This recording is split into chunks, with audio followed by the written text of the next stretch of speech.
Hello, this is going to be a quick guide over each of the tools in the VRChat Titanfall Unity toolset, which I've created for myself, but also other creators who are looking into making fan content for VRChat related to Titanfall. Uh, Generally, I find this to be a pretty useful toolset, and I know I'm super biased because I'm the one that created it, but I mean, I literally use this in on all of my projects now, so hopefully that's at least some form of a sign to show that it's useful. This video will basically be going over everything it has to offer at as of recording version 1.8, and also just sort of showing how it works and how you use it, everything. This GitHub link will be in the description if you need it. I assume most of you are watching this tutorial through the actual toolset itself. There will be a link provided in the tutorials page on it. But once you have it downloaded, import it to whichever scene you have, and just wait a moment.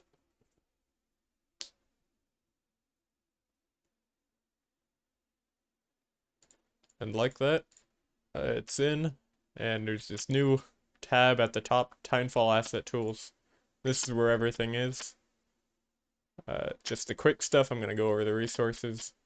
Titanfall Asset Resource, this is going to be the models and textures dump that I basically put most of the stuff I can find from the games that's useful here, as well as there's a bunch of guides and example stuff. So here's 3 example avatars, and I'm also slowly dumping all of the avatars I've made from the world in here, in this side.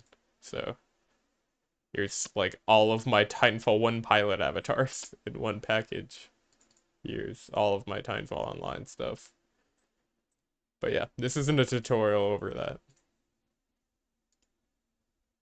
Next, guides and tutorials. This just links you to videos and text stuff, you know. Textures.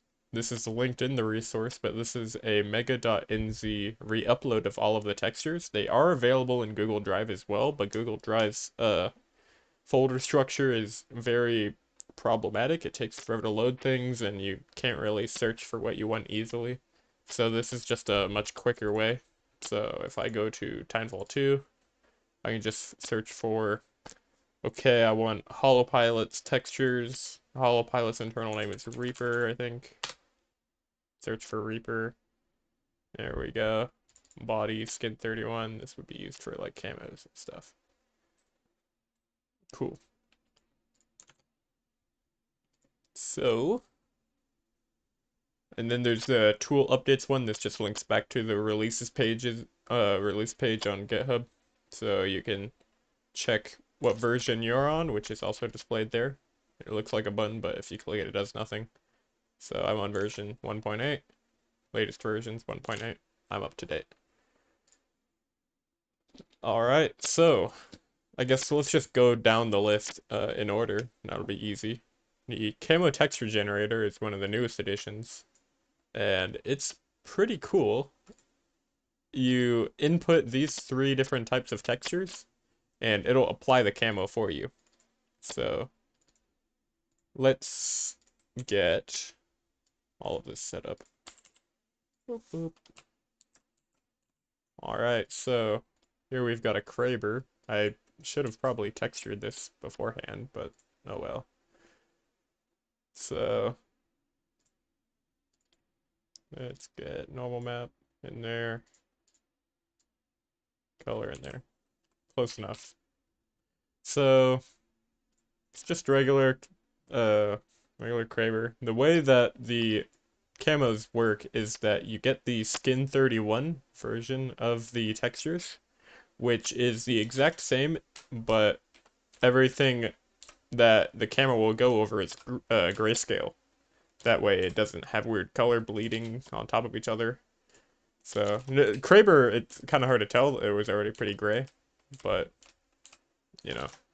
And that it also comes with this mask texture, If you rip it yourself, then they'll be named and it'll be right in the folder. If you're getting it from the Titanfall resource thing, you'll have to go under the textures folder, and it's under camo masks. This is where you'll find everything. So, let's say I want to put a camo on the Kraber. Let's get the albedo, the color. Let's get that mask. And you can put multiple weapons and or models, anything that can be camoed, you can put in here. Just make sure that the color and masks for each one is in the same order. So say I'm doing a XO16 chain gun, a Kraber, and a P2020, or P2011, I guess.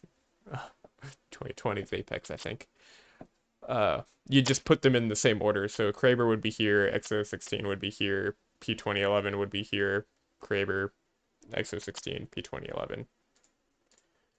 And then camos, does not matter. You can put literally any image in here. It doesn't even need to be within the same aspect ratio or resolution as the regular Titanfall camos. So this one always looks nice. Let's throw in, that one's also cool. Let's get some beams. Encode output as PNG. This is automatically checked. This basically means whenever you generate your camos, it will be exported as a PNG. If you disable this, it will be a JPEG, and you can choose the quality level. In this current build of the tools, JPEG actually does have a few problems, but that will be fixed in the next update. Just know that JPEG is lossy, and you will not have the full quality. Click generate. It'll go through, and on each of the different albedos with masks that you give it, it will apply the camos. So that will add up pretty quickly, and it could take a while if you put a lot of textures in there. So an example I like to use is if you put 9 different weapon camos, or 9 different weapon masks in there, and like 10 camos, that will output 90 different camoed textures, which is a lot. So, it's already completed while I was giving my whole spiel, and it outputs it under the same textures folder, and it creates a new folder in it called camos, and there we go, it's created all 3 of the camos that we wanted, and these just go in as an albedo. And look at that, we got beams. Let's get something else. We got this nice blue. Turn off post-processing because the bloom was kind of killing it. And you can see it's already tiled and masked out correctly on all of these. Cool stuff.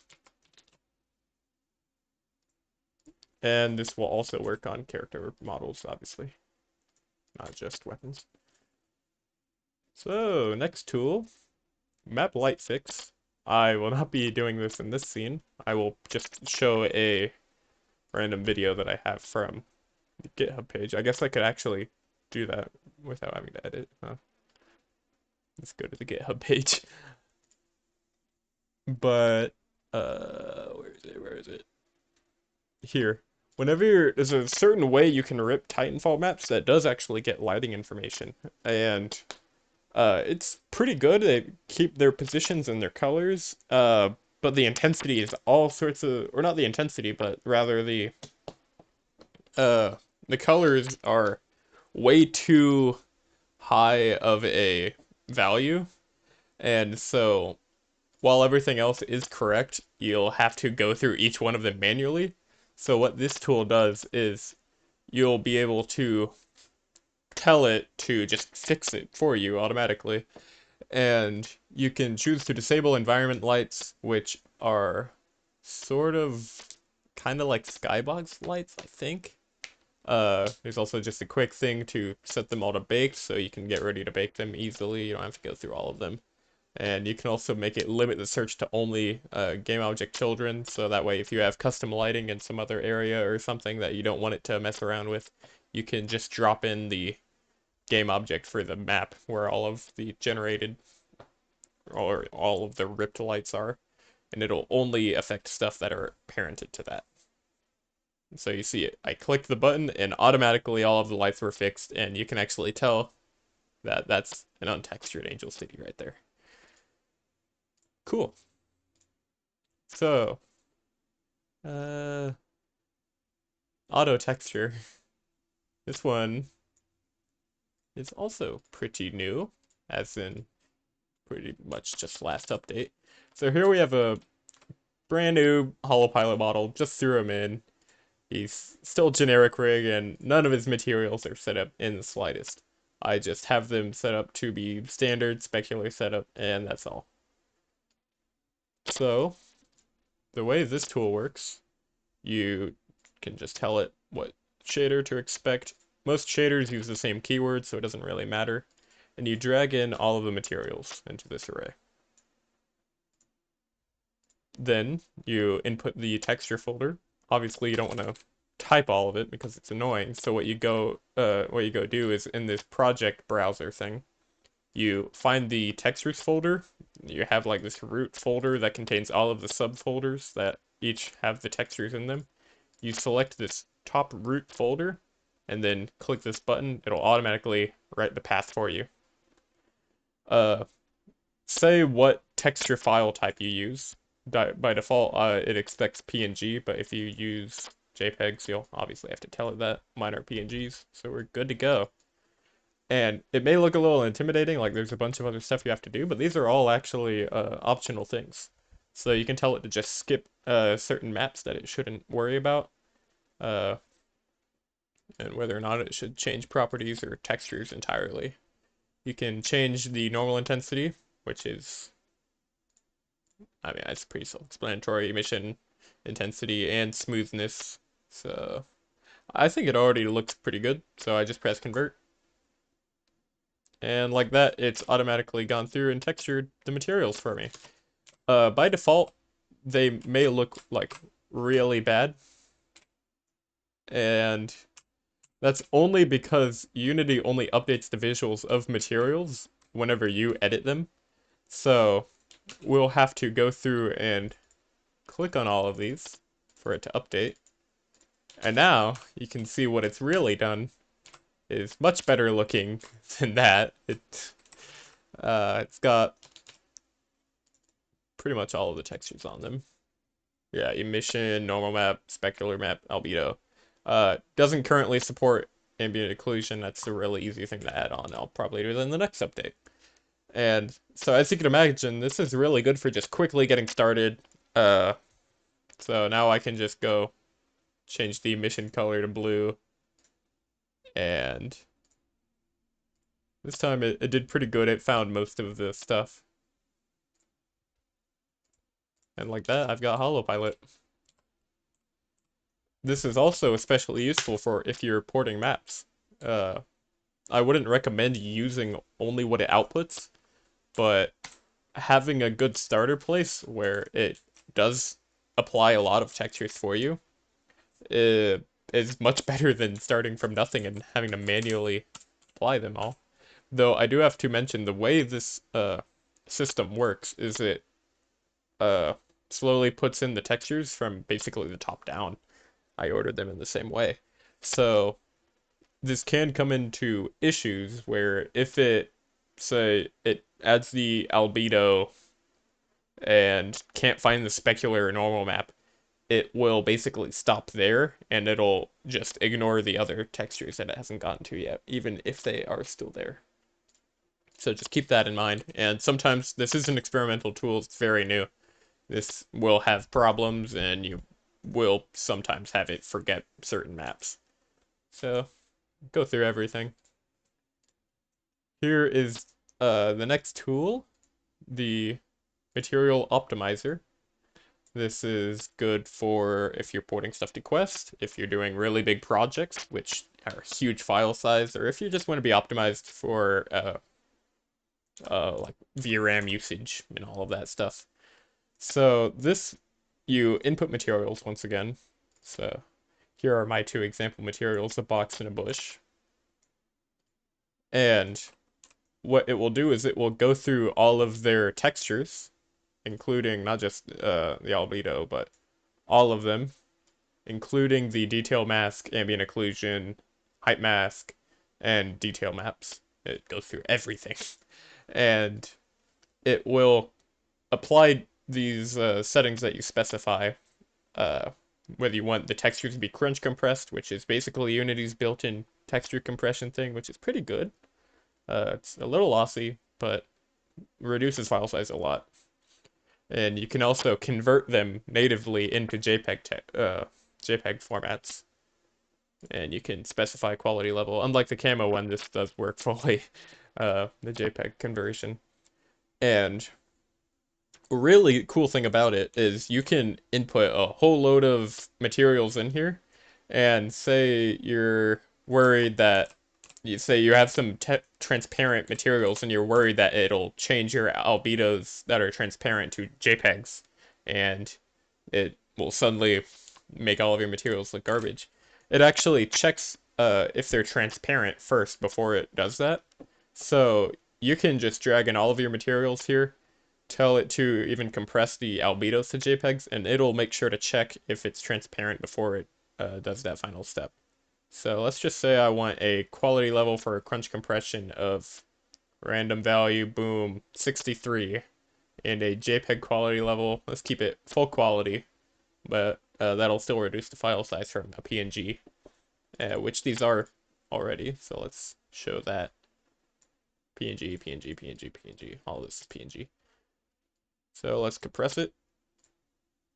And, oh yeah, compressing a PNG into a JPEG will irreversibly replace the texture.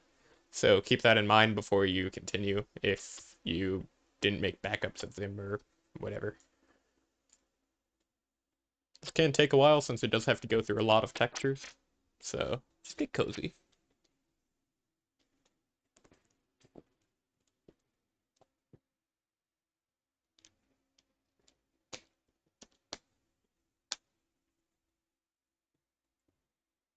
The first value is each material, the second value is each texture map in the material. And see, it's already done.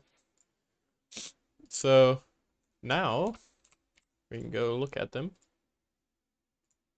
Notice the bush is still transparent. It noticed that. The albedo is JPEG. All of it's JPEG. That's still a PNG because I don't use this texture. I should probably just deleted it. I only use these three, as you can tell. And in the bush, the normal map is a JPEG, the specular map is a JPEG, but the albedo stays PNG so it can maintain transparency. Sweet. And that's that. Next up, we've got normal map converter. This one's also extremely useful. So by default, like 90% of all of the friggin' normal maps in Titanfall are these weird yellow green ones. I'm pretty sure they're global uh normal maps or something along those lines, object normal maps. They're not very usable, especially on Quest. On PC, you can kind of get away with just turning them into a normal map format in Unity, and it gets close enough that most people won't notice there's problems. There's still issues with shading, and I believe the light direction is slightly off, but it's alright. But for Quest, these do not work at all, even if you set them to normal. So that's sort of where this tool comes in. If you need normal maps on Quest, which I highly recommend, boom, you can choose through multiple input methods of just one by one texture, multiple textures. So let's drag in two. You can choose the output as JPEG, PNG. JPEG also works here. You can choose to replace the input textures or to create copies. Uh, and you can also make it choose to copy the input compression. So say I were to change this to be like a different value, it would carry that over to the new texture that it makes. I just like to enable all of these. Works good enough. I really wouldn't mess with automatically set up input uh, as a value. But yeah. let's just convert them real quick. Fun little progress bar. And we're already done. Now we've got two blue normal maps, and it's set it to normal, but if we change back to default, we can see these are actual blue normal maps, and they do have correct directions, and so lighting and everything should look correct, as they do in Titanfall, and as Unity would expect them to be. You can also input materials, and it'll go through all of your materials and select the normal maps on them, and convert them. Just know that if you input a blue normal map into it and convert it, it can like do weird stuff. It doesn't recognize if it's yellow or not. It expects you to do that. You'll notice that I left one unconverted or whatever. That's because there's also a shortcut to this. So say you're just going through and you're just quickly going, there's a yellow normal map. I don't want to have to quickly bring up this menu, try to find it, pull it up, drag it in there, set all these things. That can waste a lot of time. So what you can do, you can just right click, shortcuts, convert, and it's done. It's all fun now. And let's just do this real quick. This does work in batch as well, so if you select multiple, convert. You see it's taking a little longer because it's going through 3 now.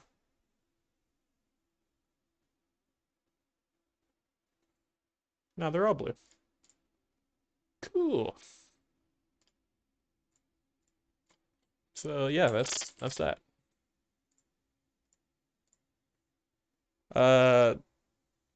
Next up, what's the next tool? TFO Titan setup. So this is another one where I'm just going to show a GitHub page video.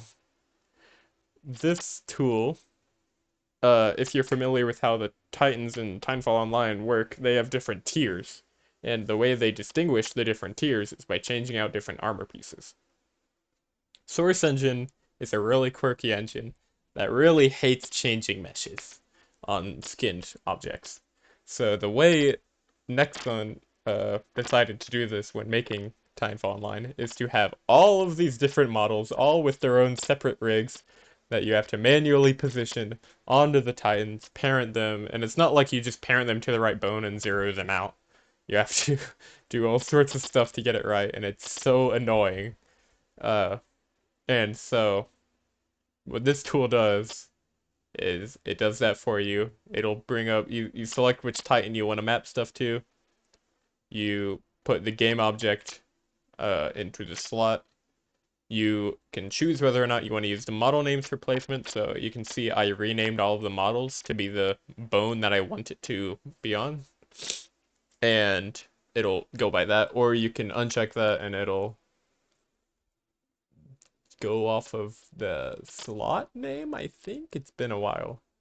You can reset, it'll remove all of them, or set up Titan, and it'll place all of the pieces for you. Ta-da! Quick and easy. So yeah. Next up, Humanoid Avatar Fixer. This one is only for whenever you're configuring an avatar. So let's go on to Holopilot, since it's still generic. Let's change them into Humanoid. Titanfall models have a lot of issues whenever, or a lot of rigging issues whenever you import them.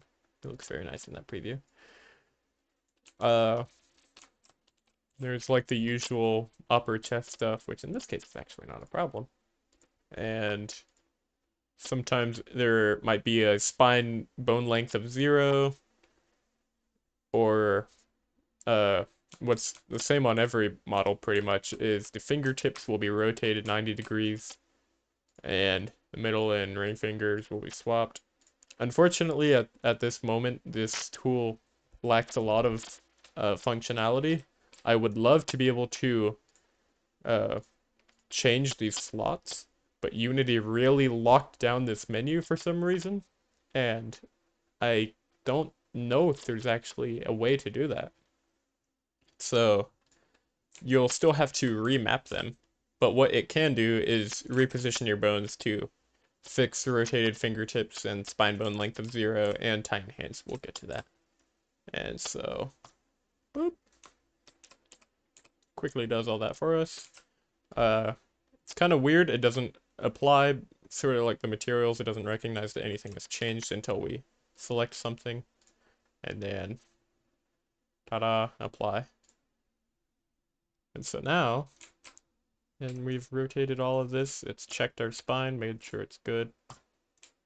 And we've got a hollow pilot, which as long as we remap the rest, would be workable. And so let's go into Ion over here. Ooh, Unity lagged for a sec. Make him humanoid. Tine rigs always have a lot of problems in them. Also, I guess, fun fact while we're in here, it never maps the head, and a lot of people like to map them to like eyelid or whatever. But there is actually neck and head bones in here. Not a lot of people know that for some reason. Source engine is just like Unity, they require a humanoid rig for them to do humanoid stuff, so they had to add necks, which aren't mapped to anything. Anyways, this tool, let's just reset it.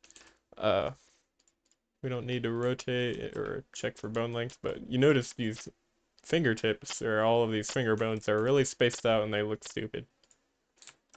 Don't mess with the bottom slider, but this is the spacing if you want to change it, and you just press autofix, and it fixes your fingers. And say they were too spaced out or too scrunched up, you can just mess with this and it'll change them. This whole wrist bone offset thing is experimental. I wouldn't touch it. It's basically only for BT, but even then it doesn't work very well. Something I still need to get around to. But yeah, you can fix those annoying floating finger bones. That's that tool. Let's see what's next. And the last one, Tine Hatch Fix. So in the scene, you don't have to do this in the avatar editor, but in the scene, the hatches on the Titans are all screwed up. The top hatch, bottom hatch, the top hatch again, but like not the top, you know. However many it has, they're all screwed up. And so what you can do is you can select which Titan it is. They're all pretty much the same, so it doesn't matter that much, aside from BT. But specifying just gets it a little bit closer. Go into the model's rig and select the spine C-bone. Go back to the window. It recognizes you're on it now. And click the button. Ta-da! Yay, more automation. My life is so much easier. All fun stuff. But yeah, that's all of the different tools in the toolset as of 1.8. And I find it quite useful. Maybe you will too. Maybe you will integrate it into your workflow. Maybe you won't. Maybe you think I'm just insane for wasting so much time working on this. But I hope you don't think that. uh, you know what? Screw it. Uh, let's go find a video. Uh, so here. This is a. I wasn't planning to show this at all, but I thought it was a good demonstration. This is a map port. I don't know if I'm gonna make it public or not. It's Angel City, and here you can see this is sped up 8 times, but this model has 546 materials on it. That's just for the props. The map itself is already textured. I manually textured it because this auto texture tool wasn't available at the time. I spent literally an entire day manually texturing the entire Angel City map. And so that's not even including props. I put in all the props now. 546 new materials I've got to set up. And so uh, uh, here we go. I start setting up the tool. I input all the materials. I look at the materials I manually did to find around the smoothness value I put them at. And so I put that in down there.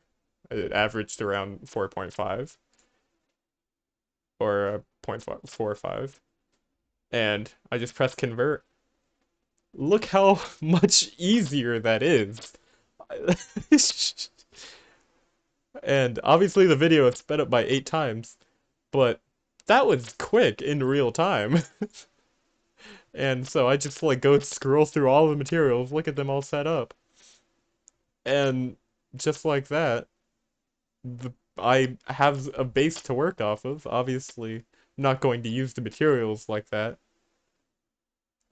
but it's textured most of the stuff to some extent for me, and I can just easily go through and slightly modify the rest to how I'd like them. It is such an improvement for especially map porting.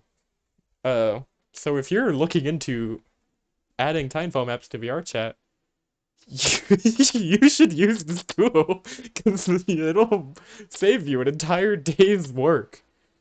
I just, I don't know. I didn't want to show that. This is completely off script, but I thought I should. Because, I mean, come on. It's so much nicer. Yeah, that's everything. Bye.